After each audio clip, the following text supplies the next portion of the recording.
Neste documentário, vários caciques também admitem a prática do sacrifício. Que foi enterrado pequeno, rapazinho já, não é mais criança, não. Eu próprio vi isso aí. Ontem estava comentando lá no meio da aldeia com os pessoal lá, né? Ele viu.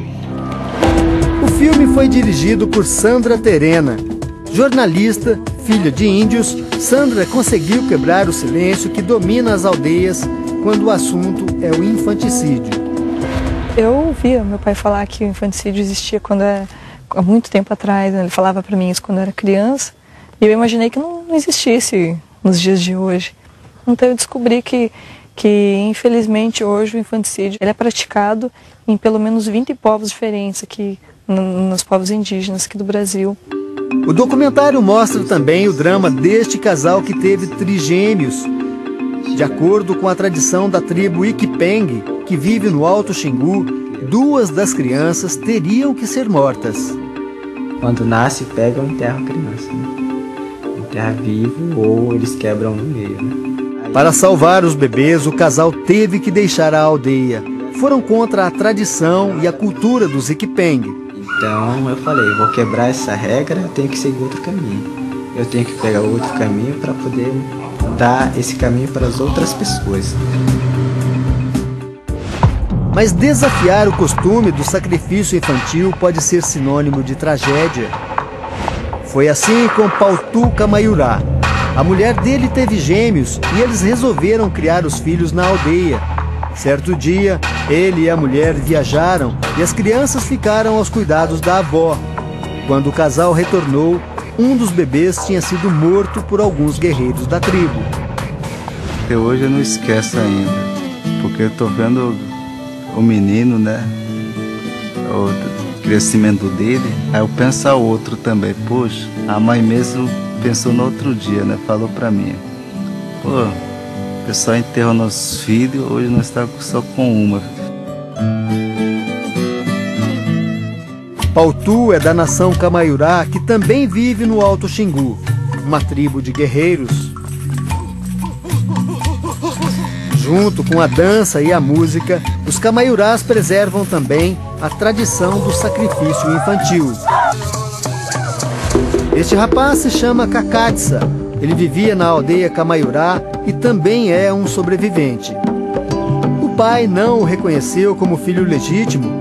Ainda criança, ele viu a própria sepultura ser aberta. Cavaram um buraco, já estava quase prontinho, tudo pronto para ser enterrado.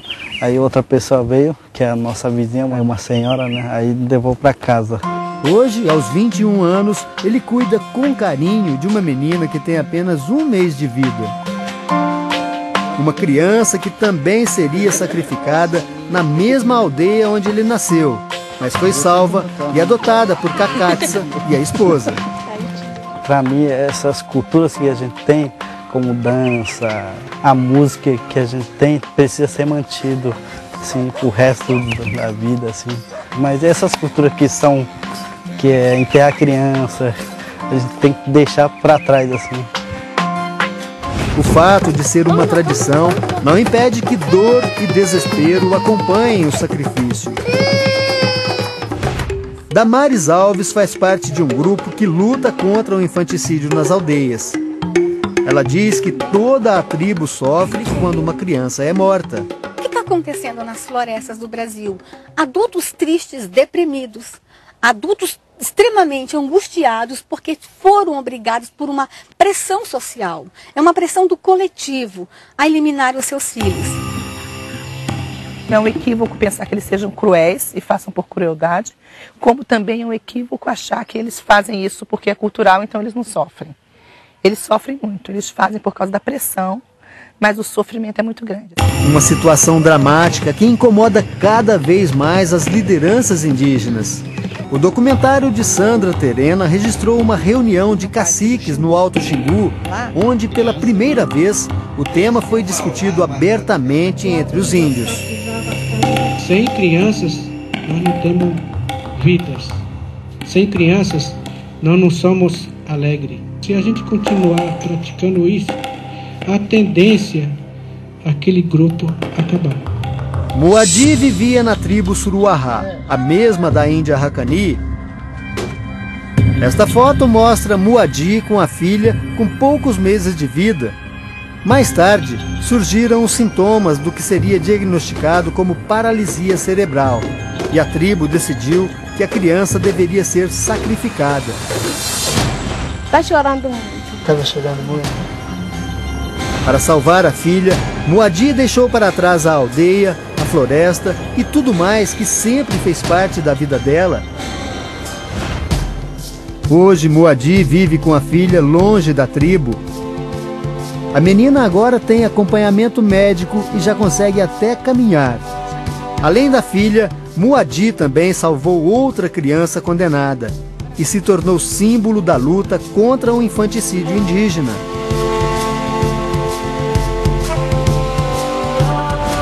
Um projeto de lei com o nome de Muadi propõe a notificação obrigatória de crianças em risco nas aldeias brasileiras. Por esse projeto, quem souber que uma criança vai ser sacrificada tem que avisar as autoridades. A lei ainda aguarda aprovação no Congresso. Enquanto isso, outras crianças continuam ameaçadas. Como o menino da tribo dos Kaiowás, de Maracaju, no Mato Grosso do Sul. O alerta foi feito por um professor que vive perto da aldeia. Ele entrou em contato com a ONG de Márcia. 2 membros da organização saíram de Brasília rumo a Maracaju para salvar a criança. São os 2 rapazes que você acompanhou no começo dessa reportagem. Depois de 17 horas de viagem, registramos a chegada à aldeia. A proposta é que toda a família se mude para a sede da organização em Brasília, onde o menino terá acompanhamento especial. A mãe carrega o garoto no colo. Ela não quer deixar a tribo. O pai nem sai da casa. No caso desta criança, não existe nenhuma ordem da tribo para que ela seja morta. Mesmo assim, o infanticídio pode ocorrer, mas de maneira passiva. Os pais pararam de tratar a criança e ela pode morrer por falta de alimentação e cuidados médicos. Os voluntários da ONG falam com o cacique da tribo. Ele diz que não vai interferir na decisão dos pais. A recepção foi boa, eles nos atenderam bem, né? Ouviram bastante assim o que a gente tem a oferecer para eles. Mas acreditamos que a maior dificuldade é a falta de formação que eles têm, né? A missão fracassa. Os voluntários voltam para Brasília. A criança continua na aldeia. Qual será o destino do bebê da aldeia Kaiowá? Vamos continuar correndo atrás, esperamos que ela mude de ideia.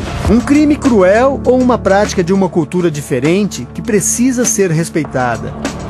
Esta especialista em ética e direitos humanos diz que uma possível interferência do homem branco teria que ser muito cautelosa. Nós queremos que seja uma relação respeitosa, em que eu aprendo com eles e eles aprendem comigo, em que nós dialogamos, discutimos como seres, ou nós vamos tutelá-los e dizer que existem coisas que eles podem fazer e coisas que eles não podem fazer, coisas que podem mudar, coisas que não podem mudar. Existe muito claro nessas aldeias a noção de que a vida só vale a pena se ela tiver qualidade. Não está diferente daquilo que é proposto, por exemplo, pela ONU, pela Organização Mundial da Saúde. O debate é tão polêmico que as autoridades brasileiras evitam falar sobre o assunto. O Domingo Espetacular procurou a Fundação Nacional do Índio. Ninguém da FUNAI quis dar entrevista. A FUNASA, Fundação Nacional de Saúde, que também dá assistência às populações indígenas, não quis falar. Pediu que nossa equipe procurasse a recém-criada Secretaria Especial de Saúde Indígena, que não respondeu aos pedidos de entrevista.